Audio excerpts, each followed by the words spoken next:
오늘 하나님께서 우리에게 주신 말씀은 구약 창세기 12장 1절로 4절 말씀과 신약 에베소서 4장 31절로 5장 4절까지의 말씀입니다. 먼저 구약의 말씀 창세기 12장 1절로 4절 말씀을 봉독하겠습니다. 제가 받들어 읽을 때에 하나님의 계시의 음성을 들으실 수 있게 되기를 바랍니다. 주님께서 아브라함에게 말씀하셨다. 너는 네가 살고 있는 땅과 내가 난 곳과 너희 아버지의 집을 떠나서 내가 보여주는 땅으로 가거라. 내가 너로 큰 민족이 되게 하고 너에게 복을 주어서 네가 크게 이름을 떨치게 하겠다. 너는 복의 근원이 될 것이다. 너를 축복하는 사람에게는 내가 복을 베풀고 너를 저주하는 사람에게는 내가 저주를 내릴 것이다. 땅에 사는 모든 민족이 너로 말미암아 복을 받을 것이다. 아브라함은 주님께서 말씀하신 대로 길을 떠났다. 롯도 그와 함께 길을 떠났다. 아브라함이 하란을 떠날 때에 나이는 75이었다. 아멘. 신약 에베소서 4장 31절로 5장 4절까지의 말씀을 봉독하겠습니다.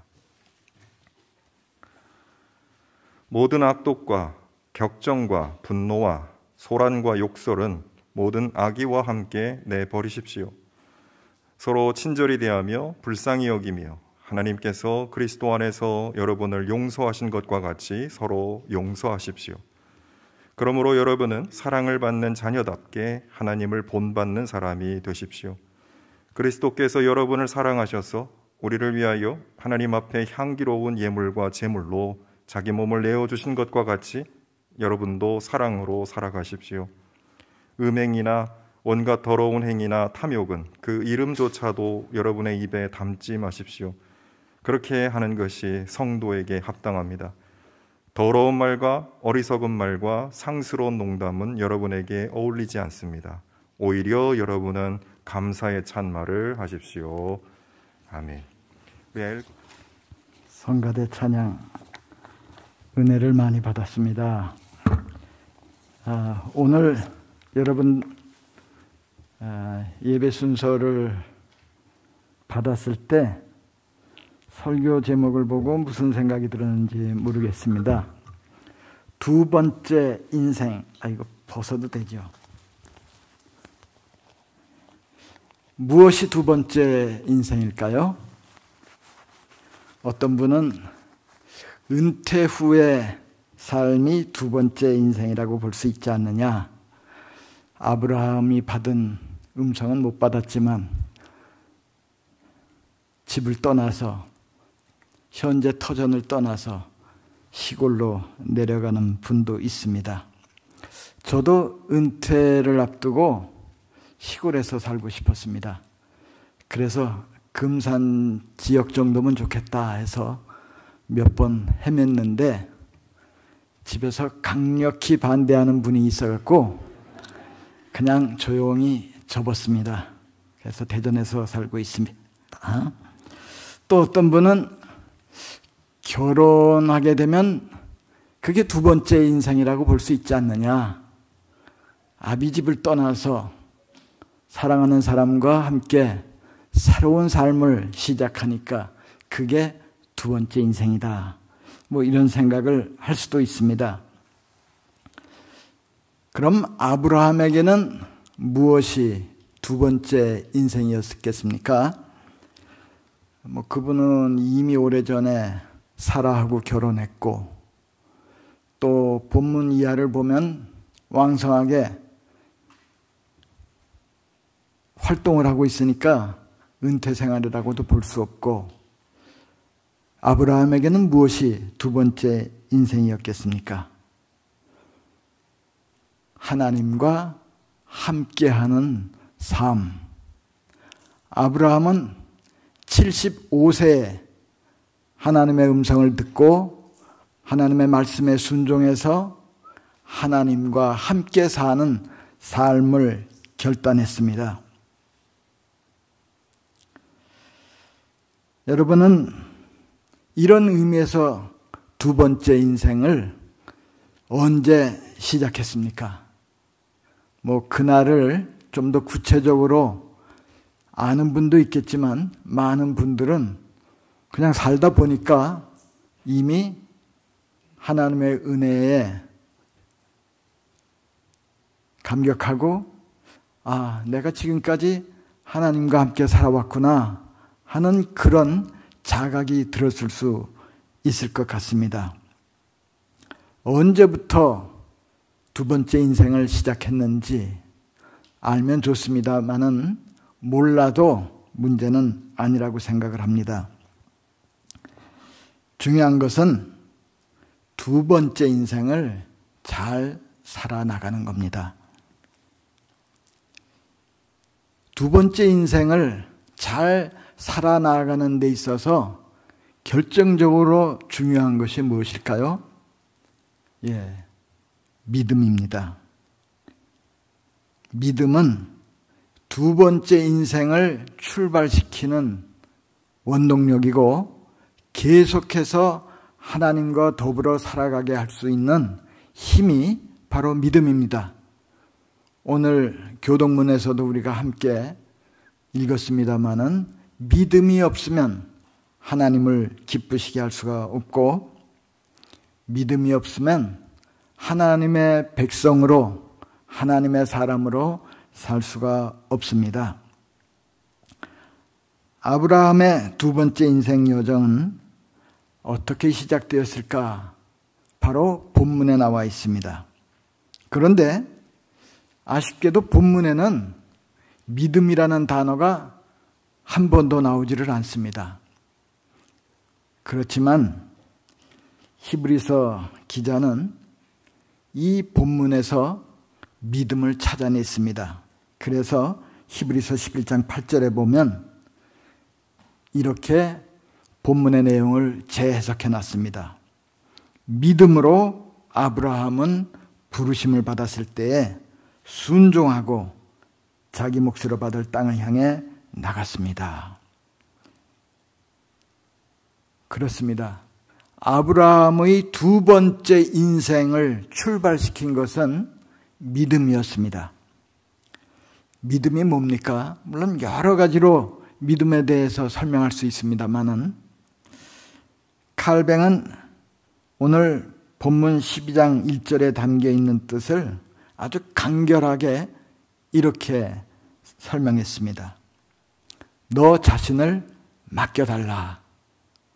믿음은 우리 자신을 하나님께 맡기고 하나님께서 원하시는 대로 인생을 살아가는 것이 바로 두 번째 인생이고 그 두 번째 인생을 가능하게 하는 게 바로 믿음이고 믿음은 나 자신을 하나님께 바치고 하나님을 신뢰하면서 나아가는 것입니다.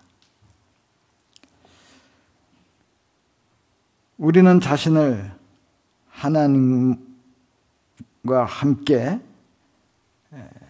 하나님께 맡기고 하나님과 함께 걸어 나아감으로써 이제 두 번째 인생을 살아나가게 되는데 믿음은 이렇게 한꺼번에 확 생기는 것 같지 않습니다.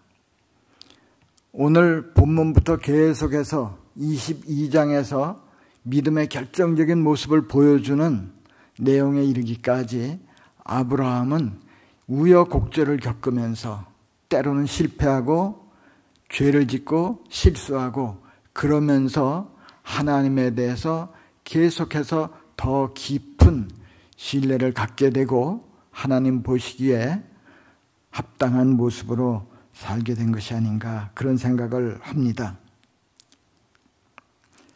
하나님께 자신을 맡기고 하나님을 신뢰하는 믿음을 가진 사람은 구체적으로 어떻게 살아갈까요?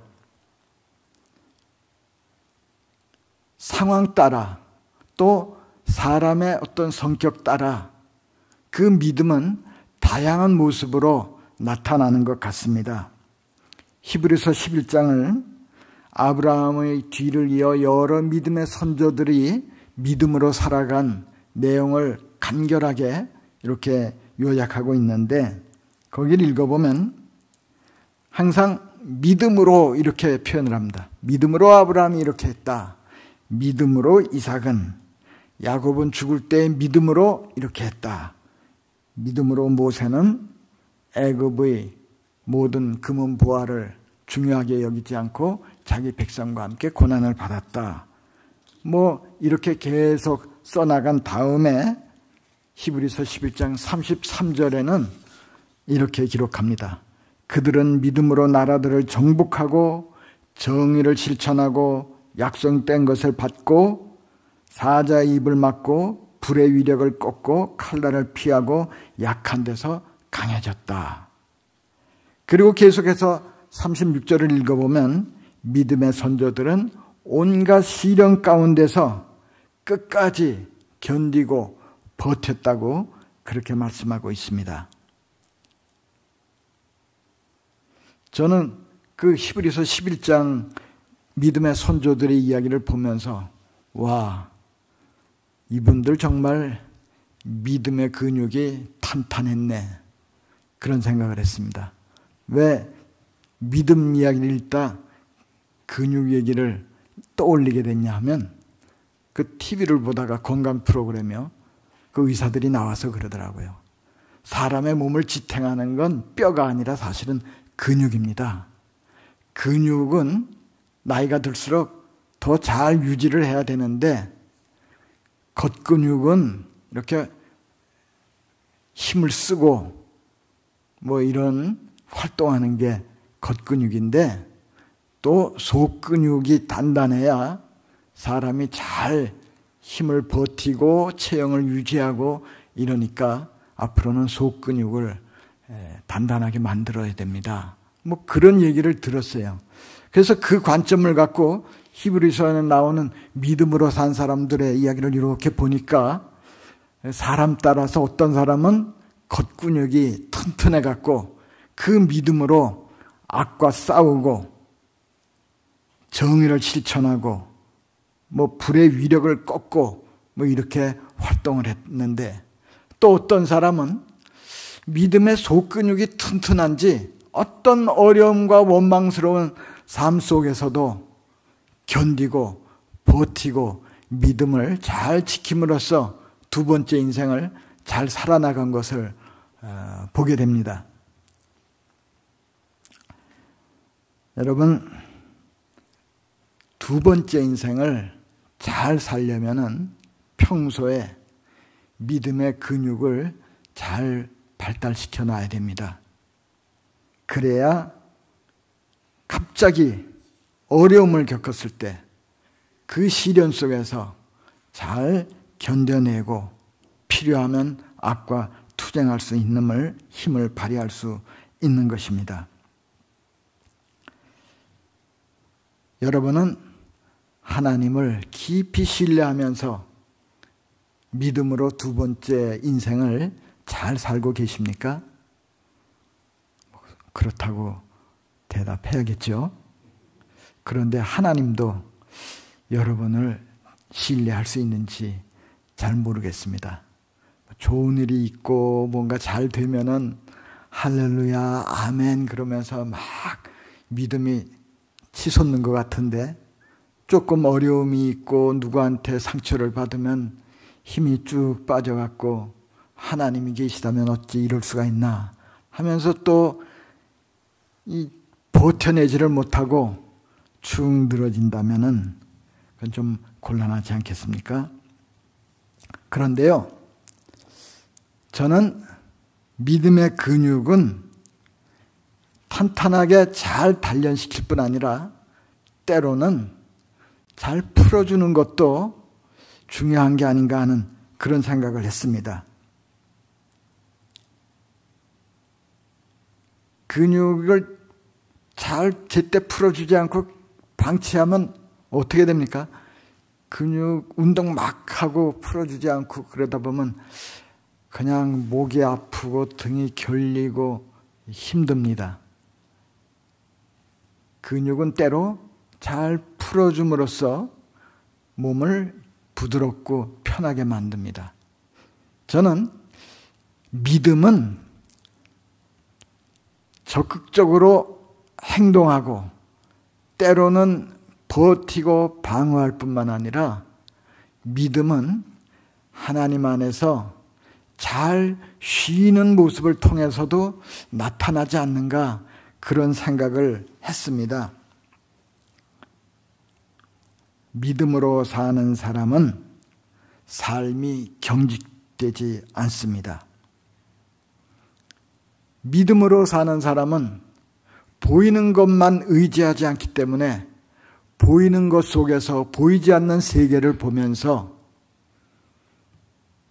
평화를 누리기도 하고 또 하나님의 은총과 아름다움을 발견하기도 합니다.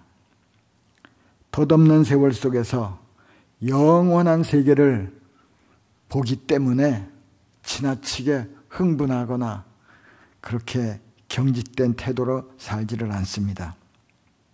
믿음으로 사는 사람은 작은 풀꽃을 보면서 요즘 같으면 붉게 물든 낙엽이 떨어지는 것을 보면서도 거기서 그냥 물리학적 변화를 보는 게 아니라 하나님의 신비를 느끼고 하나님이 보여주신 아름다움에 감동합니다. 일상 속에서 믿음으로 사는 사람은 하나님의 은혜를 발견하고 감사하고 노래할 수 있습니다. 아마 1980년대였다고 생각이 듭니다만은 우리 대학교에 김종현이란 청년이 같이 믿음 생활을 했습니다. 그분이 지금 미국이 아니라 독일에서 목회자로 활동하고 있는데 그분이 올려놓은 그 설교문을 보면서 저는 많은 감동을 받습니다. 잠깐 그분의 설교문 일부입니다. 살다 보면 길을 가다가 예쁜 꽃 하나가 눈에 들어와 가던 길을 벗어나 그 꽃으로 다가가는 시간이 있습니다. 길을 가다가 문득 떠오른 기억 하나로 멈추어야 하는 시간이 있습니다. 그러나 그런 시간들이 결코 헛된 시간은 아닙니다.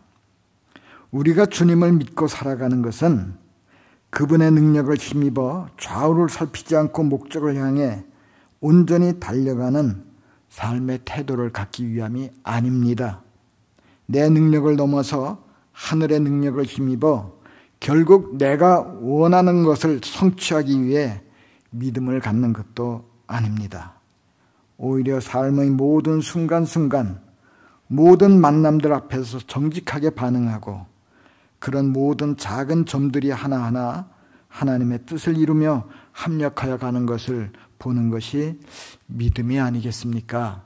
이런 글을 보면서 믿음은 강하게 투쟁할 때도 있고 힘들게 버텨낼 때도 있지만 믿음은 우리의 일상 삶 속에서 하나님의 뜻을 발견하고 하나님의 은혜와 사랑을 깨닫고 감사할 줄 아는 삶도 믿음으로 살아가는 두 번째 인생의 모습이 될 수 있다 하는 점을 느끼게 되었습니다.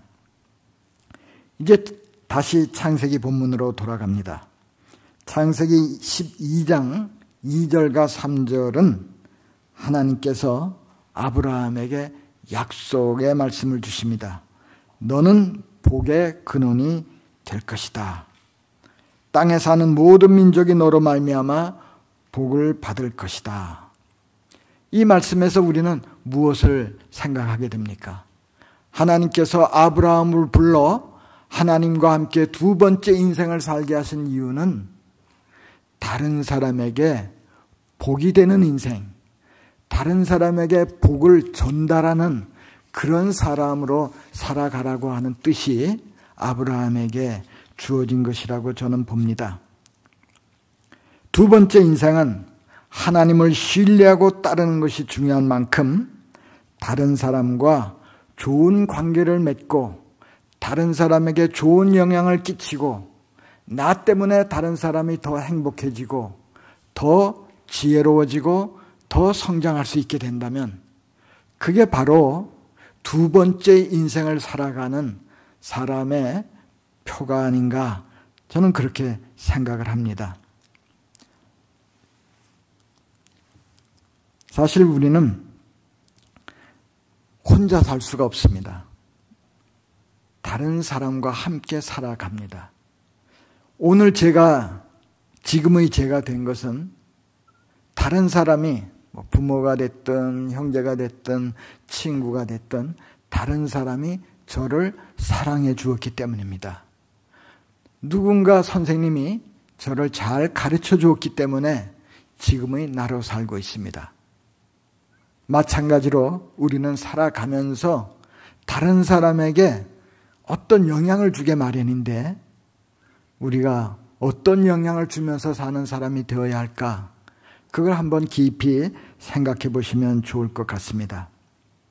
우리가 구해야 될 축복은 바로 만남의 축복입니다. 좋은 선생님, 또 좋은 목회자, 좋은 친구, 좋은 배우자 만나는 것 정말 중요합니다. 우리가 두 번째 인생을 살고 있다면 다른 사람이 우리와 가까이 삶으로써 복을 받고 좋은 마음으로 살 수 있게 되어야지, 가까이 하면 기분 나쁘고 마음 상하는 일 생기고 그렇게 살아간다면은 그건 우리가 정말 두 번째 인생을 살고 있나, 이렇게 돌아봐야 될 줄로 압니다. 그 뉴욕 타임스의 칼럼니스트로 활동하는 데이빗 브룩스라는 분이 있습니다. 그분이 쓴 책이 좋아서 제가 몇 권을 읽었는데요. 두 권이죠. 인간의 품격이란 책이 있고 더 후에 두 번째 산이란 책이 나왔습니다. 두 번째 산. 이게 무슨 소린가 읽어봤습니다. 그 데이빗 브룩스는 그 두 번째 산이란 책에서 이런 얘기를 합니다. 인생을 산에 올라가는 것에 비유하면서 독자들에게 두 번째 산을 올라가야 된다고 강조를 합니다. 그 두 번째 산을 올라가라고 그러니까 첫 번째 산은 어떻게 하는 겁니까? 첫 번째 산은 브룩스의 표현에 따르면 첫 번째 산은 자신의 정체성을 확립하고 또 실력을 키우고 부모로부터 독립하고 그래서 성공적인 그런 인생으로 살아갈 수 있는 게 첫 번째 산에서 이루는 과업이라고 합니다. 그런데 정말 많은 사람들이 이 첫 번째 산에만 오르고 거기서 멈춘다는 겁니다. 그런데 이 데이빗 브룩스는 그러면 안 되고 여러분 두 번째 산을 올라가야 됩니다. 그렇게 말하는데 그 두 번째 산이 뭔지 제가 적어왔습니다. 두 번째 산은 다른 사람과 더불어 사는 삶입니다. 자기만 잘 되려고 달려가는 게 아니라 주변을 돌아보면서 함께 잘 살아가려고 하는 것이 두 번째 산을 오르는 사람의 모습입니다. 두 번째 산에 있는 사람은 자기 말만 하려고 하는 것이 아니라 다른 사람의 마음에 귀를 기울이고 그 사람의 어려움에 응답하려고 하는 그런 삶의 모습이 두 번째 산을 오르는 사람이라고 표현을 합니다. 저는 그 책을 읽으면서 생각했습니다. 두 번째 인생을 살고 계십니까? 이 질문에 대해서 그런 것 같습니다. 저분 두 번째 인생을 살고 있죠. 하나님을 잘 믿으려고 애를 쓰고 신앙생활 저는 나름 잘하고 있습니다. 그런 분들이 대부분일 거라고 생각을 하는데, 그러면 브룩스가 표현한 소위 인생의 두 번째 산을 올라가고 있나 하는 걸 생각해 보면 때로는 마음이 찔릴 때가 있습니다. 결국 나만 위해 살아온 게 내 지금까지의 인생이 아닌가 하나님을 믿는다고 하지만 결국 하나님도 나를 위해서 뭐 이것저것 필요할 때마다 구하고 또 하나님 믿으니까 마음이 편해서 좋고 그래서 하나님과 함께하는 두 번째 인생을 살고 있는 게 아닌가 그런 생각이 들지 않습니까?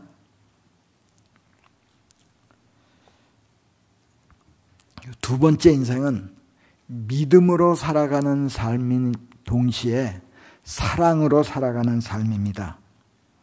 우리가 두 번째 인생을 살고 있다면 마땅히 다른 사람에게 좋은 영향을 끼치고 복을 전달하는 사람이 되어야 합니다.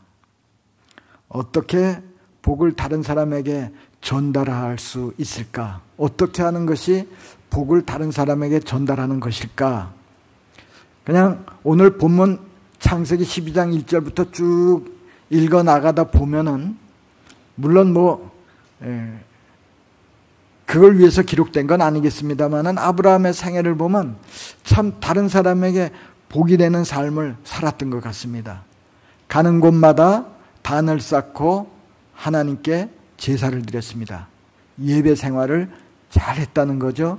우리가 예배 생활을 잘 하는 모습을 통해서 다른 사람에게 삶의 가치와 목적, 우리의 소망이 어디 있는가를 다른 사람과 자녀들에게 잘 보여줌으로써 우리는 복을 전달하는 사람이 될 수 있습니다. 또 아브라함은 재산이 가축이 많아져 갖고 분쟁이 생겼을 때 넉넉한 마음으로 조카 롯에게 이렇게 양보하면서 먼저 선택권을 행사하라고 하는 넉넉한 마음을 보여줌으로써 다른 사람에게 좋은 영향을 끼쳤습니다. 그 조카 롯이 어려움을 겪고 있을 때 또 아브라함은 직접 나서서 그 조금 야속하다고 그럴까 예의가 없는 그 조카 녀석을 구출해내는 일을 함으로써 롯은 아브라함에게 신세를 진 그런 사람이 되었습니다. 무엇보다도 아브라함은 자손들에게 믿음으로 사는 모습, 하나님을 순종하며 사는 모습을 심지어 우리에게까지 보여줌으로써 우리로 하여금 하나님이 주시는 복에 동참할 수 있는 사람이 되게 했습니다. 오늘 우리는 구약 본문뿐만 아니라 신약 본문도 같이 보았습니다. 신약 본문은 우리에게 어떻게 하는 것이 다른 사람에게 복을 전달하는 것인지 그런 것에 대해서 우리가 나름대로 이렇게 해석해낼 수가 있습니다. 우선 에베소서 5장 2절에 보면 그리스도께서 여러분을 사랑하셔서 우리를 위하여 하나님 앞에서 향기로운 예물과 제물로 자기 몸을 내어주신 것과 같이 여러분도 사랑으로 살아가십시오 그랬습니다. 사랑을 많이 받고 사랑받은 것을 깊이 인식하는 사람이 또 사랑하는 사람이 됩니다. 우리 그리스도인이 사랑으로 살려면은 먼저 우리 주님께서 우리를 위해서 얼마나 큰 사랑을 베푸셨는지 하는 것을 깊이 인식하면 우리가 다른 사람에게 복을 전달하는 사람이 될 수 있습니다.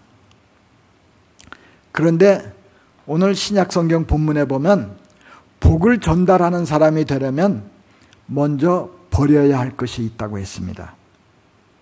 에베소서 4장 31절은 모든 악독과 격정, 분노와 역설을 모든 악의와 함께 내버리라 이렇게 말씀합니다. 복과 저주는 이 마음을 통해서 또 표정을 통해서 말을 통해서 전달되게 마련입니다. 그러므로 우리가 좋은 마음을 갖고 살고 좋은 말을 함으로써 우리는 하나님의 복을 다른 사람에게 전달하는 사람이 되는 것입니다. 그런데 복은요, 꼭 뭔가를 줘야 복이 전달되는 것은 아닙니다. 오늘 신약성경 본문 에베소서 보면은 복은 용서를 통해서도 전달될 수 있다는 것을 깨닫게 해줍니다.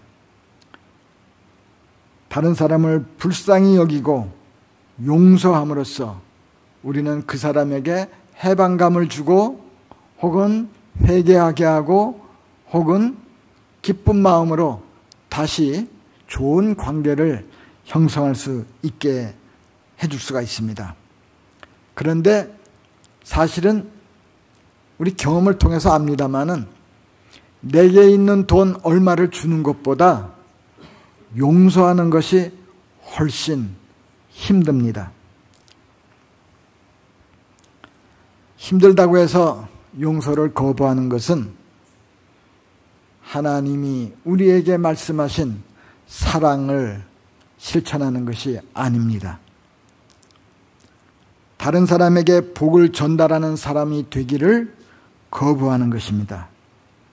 혹시 우리 가운데 교회 안에서 혹은 가정에서 어떤 이유로든 마음을 닫고 용서하지 않고 있는 분이 계시다면 오늘 에베소서 본문 4장 32절과 5장 2절의 말씀을 기억하시기를 바랍니다.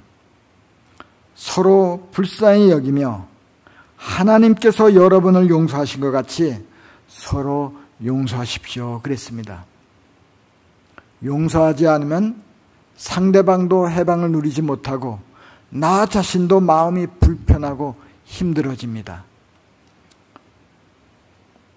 부부 가운데 용서하지 않아서 불편하게 살고 계시다면 반드시 이 문제 해결하고 평화롭게 사시기를 바랍니다. 저는 설교를 시작하면서 이런 말씀을 했습니다. 내가 언제부터 두 번째 인생을 시작했는지 확인하는 것보다 중요한 것은 정말 두 번째 인생을 살고 있는지, 내가 믿음으로 하나님께 순종하면서 하나님께 신뢰를 바치면서 살고 있는지, 내가 다른 사람에게 복을 전달하면서 살고 있는지 확인하는 것이 중요하다고 했습니다. 이제 설교를 마치는 순간에 여러분은 다시 한번 확인해 보시길 바랍니다. 나는 과연 두 번째 인생을 살고 있는가?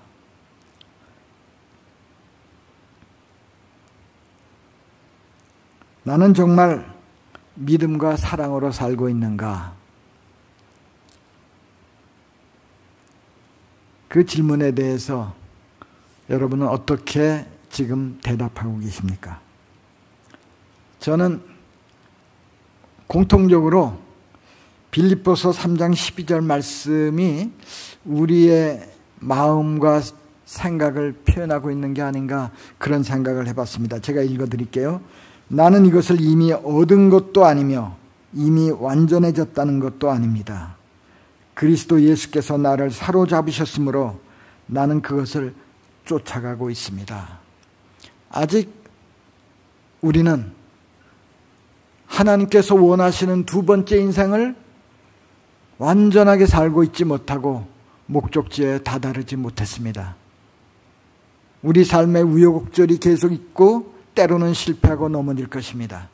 그래도 사도 바울처럼 우리는 예수께서 나를 사로잡으시고 함께 가자고 하시는 그 목표를 향해서 계속 살아가게 될 것입니다. 우리는 두 번째 인생 여정 가운데 있습니다. 믿음도 사랑도 부족한 채 주님께서 우리를 붙드셨기 때문에 주님의 손길에 담긴 뜻을 이루기 위해 쫓아가고 있습니다. 그렇게 살다가 어느덧 인생의 여정을 마칠 때가 있을 겁니다. 그때 저는, 그리고 우리 모두는 이렇게 고백할 수 있으면 좋겠습니다. 주님과 함께 사는 저의 두 번째 인생 여정을 잘 마칠 수 있게 해주셔서 감사합니다.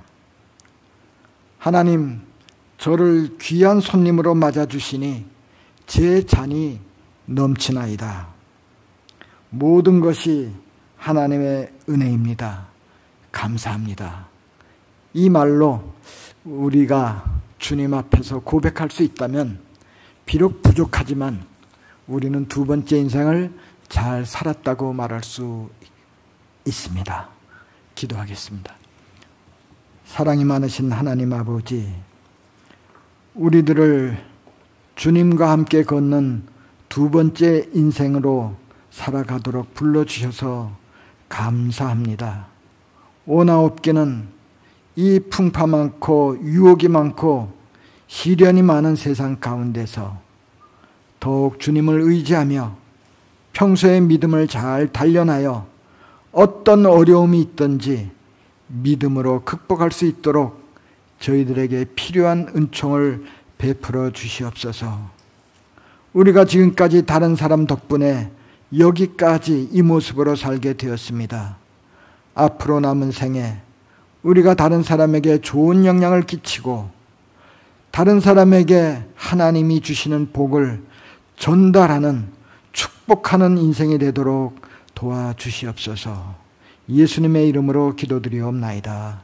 아멘.